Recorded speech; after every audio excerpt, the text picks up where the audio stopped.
let's take a few minutes and go over how chiropractic works. It's very, very simple. And we're going to go back to the beginning.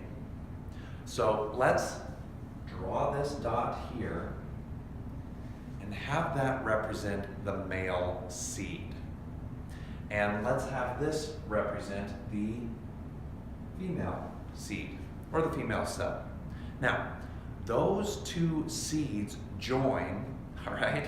And at that instant, a bioelectrical infusion of life-creating energy occurs.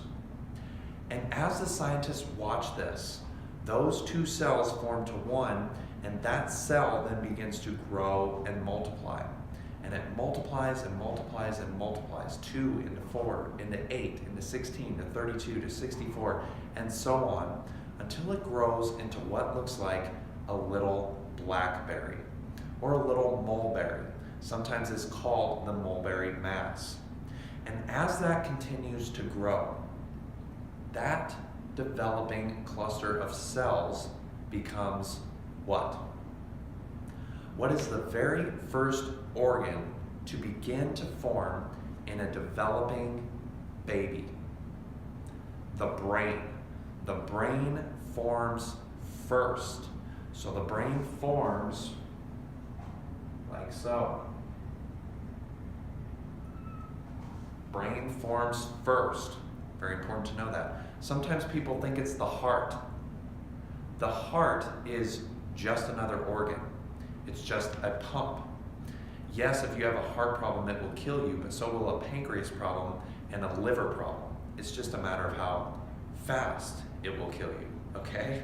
But the brain forms first. It is the master controller of all. Then as the scientists continue to watch, from this, a cord starts to develop like so. Sometimes called the neural plate, the neural groove, the neural tube. There's many different names at different points in time for this developing person. And as they continue to watch as this develops, they start to observe that from each side of the brain, down this cord, all of these fibers begin to start to grow. And of course, there's thousands and thousands of them growing out from the brain down, from above down into forming the body. And of course, thousands and thousands of them like fiber optic lines. And as they continue to watch as this is developing, at the ends of these nerves, all along here, internally and into the limbs, you might say little nerve buds form. And at the ends of those nerves, all the organs will form. So the heart will begin to form, the kidneys will form, the stomach will form, all the digestive system will form. Of course, all the nerves developing into the arms, hands, and fingers will form all the muscles, all the joints, all the ligaments. It's unbelievable.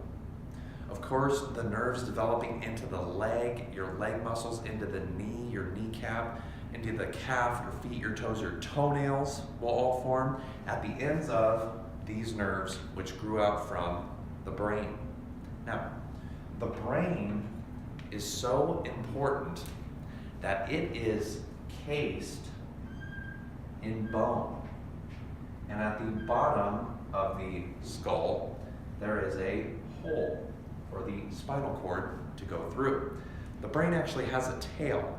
The tail of the brain is the spinal cord. In fact, the spinal cord is just like an extension of the brain. Now, the spinal cord itself is also so vitally important that it too is cased in bone.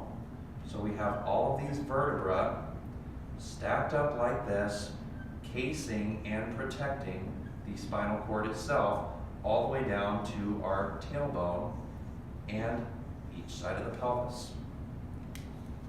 Brain protected by skull, spinal cord protected by vertebra. And this is where the problem starts. The vertebrae are movable. We have to be able to move and bend and twist and carry stuff and put load and demand on those vertebrae. So then what can happen? The vertebra can and will shift, twist, become misaligned any of a number of different ways. Could buckle this way, could cause a twist like that. A couple vertebra twist this way, this one twist that way. See, any of an infinite number of combinations depending on what you have done.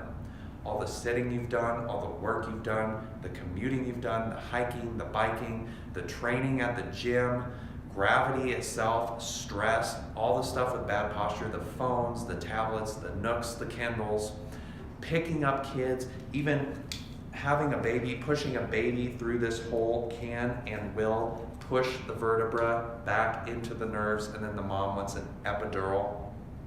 These vertebra can and will shift out of their normal position.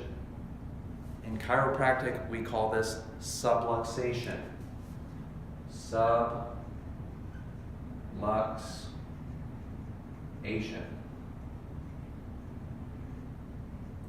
Which means vertebra out of its normal position.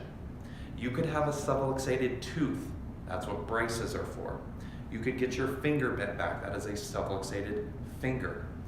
When a vertebra shifts, that is a subluxated vertebra. The trouble here, though, is that when it happens in the spine, it can start to pinch and put pressure on one of these nerves that's coming out from between the bones. Just like you see on our model here. There's all of these nerves coming out from between the bones. And so if a vertebra shifts, twists, becomes misaligned, it can and will pinch, start to irritate, cause inflammation, put pressure, or what you might even say, choke those nerves. In fact, as the scientists watch this, they actually have experiments where they can hook up a little light bulb, and a tiny light bulb can be lit by the power flowing through a nerve from the brain. So now recall, 100% of the life in your body is in your brain. If you break your neck, you are paralyzed from there down because you cut off the life going into your body. Or if you really break it, you're flat out dead. In fact, they used to hang people. Why? Because it would kill them, because it would cut off the life from going into the body permanently, therefore the body dies. So 100% of the life is in the brain, and so here's the real question here.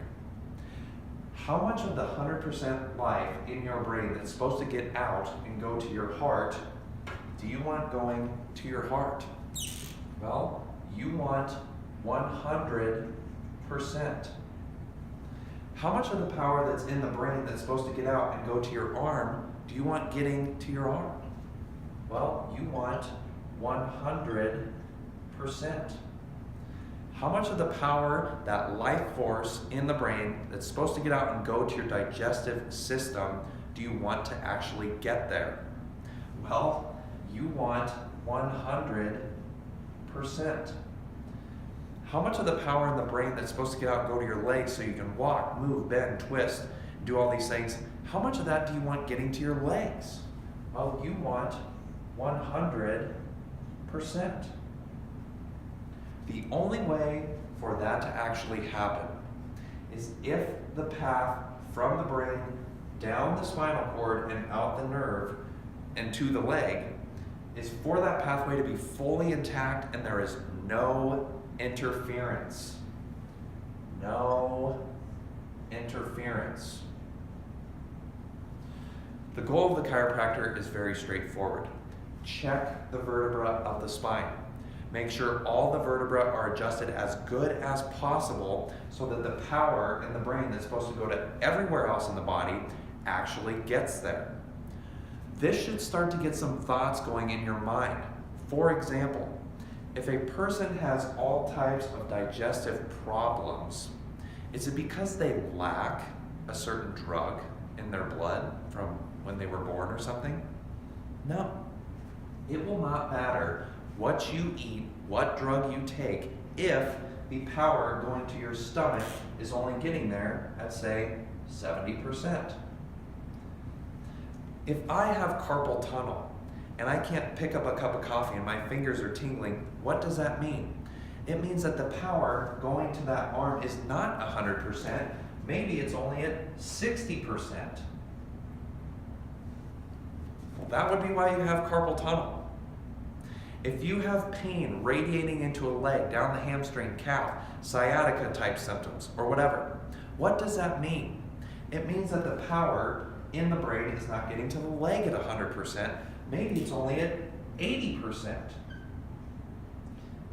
If a person suffers a horrible lower back injury,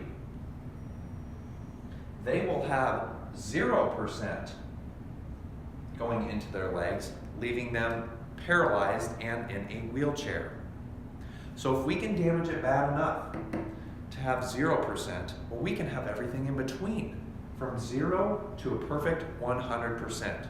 Do you want 100% of the life that's in your brain to get to your heart, to get to your stomach, to get to your key internal organs, to get to the surface of the skin in your limbs and extremities? And the answer, of course, is yes. Yes. This is what chiropractic is. This is what chiropractic does. No other profession on earth does this or has this concern. Chiropractic has nothing to do with medicine, nothing to do with osteopathy, nothing to do with physical therapy or nutrition or any of these other things. Chiropractic is one thing and one thing only, and that is checking the vertebra of the spine, keeping them well adjusted and mobile so that the power, the life in your brain that's supposed to get to everywhere else in the body gets to where it's supposed to get. That's it. When it doesn't, we have many different named symptoms, different named conditions. Oh, I've got the carpal tunnel or the sciatica or this tendon thing or this nerve thing, or I've got thyroid issues or asthma or any of these named things. But when it comes to real health, real true health comes from having 100% of the life getting into your body. That is key number one. So we must have 100% of the life getting to the tissues. It doesn't take much pressure on a nerve to make this little light bulb go out completely. The nerves are very sensitive. You've hit your funny bone. You know how sensitive the nerves are. Most of these nerves we cannot feel. You cannot feel the nerves going to your liver right now.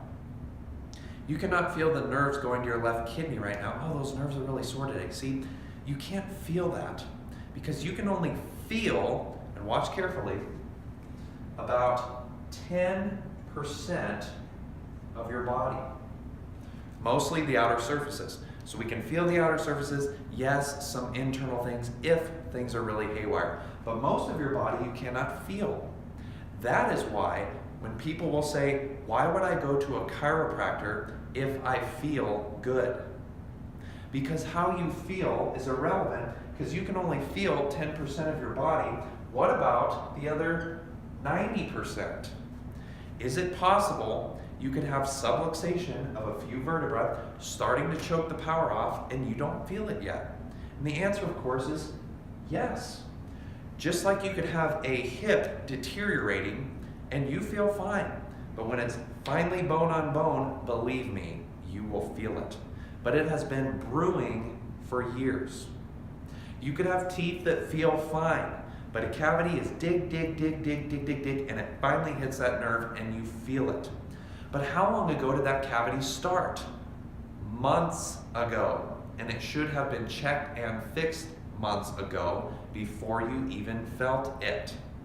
So prevention, so much more valuable than waiting for a major crisis to go to the chiropractor, to go to the dentist, or to go to the medical doctor. And so here we have it. Basic anatomy, basic embryology, the brain powers the body, 100% of the life is in the brain. How much of that life do we want getting into all the tissues of the body? And the answer is all of it. Last question here.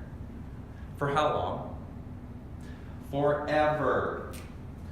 You want 100% of the life getting into all the tissues of the body for as many days of your life as is possible. That is why people that go to the chiropractor, yes, they feel better and all this stuff, and that's when they continue to go. Why? Because it's common sense. That's why. If you have more power going into your cells, tissues, organs, and glands, you are going to be a healthier human being. Why would you not want that? Why would you not want that forever? Well, of course you would, and so would I, and I do. Because of course, I am a chiropractor because of how much chiropractic helped me. Therefore, I've made it my mission to help as many people as I can with chiropractic care. Chiropractic it's an incredible gift to humanity. I will treat people, I'm just using my bare hands. No pills, no needles, no surgery, no nothing. Just my bare hands. We make our adjustments, and the body has an innate,